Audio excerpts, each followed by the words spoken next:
Furniture works, wooden works చేయిస్తున్నారా? అయితే ఇది వినండి మీకోసమే. అయితే మీరు పెస్ట్ కంట్రోల్ వారిని కాంటాక్ట్ అవ్వాల్సిందే. ఇంకా పాయింట్ కి వస్తే బేసిక్ గా చెదలు అనేవి కింద భూమి నుంచి పుడతాయి.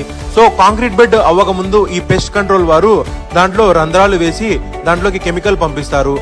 అలానే లోపల ఇంటీరియర్ లో బెడ్ అవ్వక ముందే ఇలాంటి పైప్ లైన్స్ పెట్టి మొత్తం కెమికల్ ని ఆ పైప్ లైన్స్ ద్వారా స్ప్రెడ్ చేస్తారు. సో ఆ కెమికల్స్ అనేది ఆ పైప్ లైన్ లోని కనిపించని రంధ్రాల ద్వారా బయటికి వచ్చి అలాగా ఆ బెడ్ కింద అనేవి స్ప్రెడ్ అవుతాయి. దీనివల్ల మనము మాక్సిమం చెదలు అనేది నివారణ చేయొచ్చు. మొత్తం ఇంటికి పైప్ లైన్ చేసి ఇంటి బయట అయితే కెమికల్ రీఫిల్లింగ్ చేసుకోవడానికి ఒక పాయింట్ కూడా పెడతారు. సో 3 years కి ఒకసారి ఈ పాయింట్స్ ని రీఫిల్ చేసుకుంటే సరిపోతుంది. చాలా కాస్ట్ పెట్టి మనం కొత్తగా కట్టించుకునే ఇంట్లో ఇలాంటి ప్లైవుడ్ వర్క్స్ కూడా చేయిస్తుంటాము.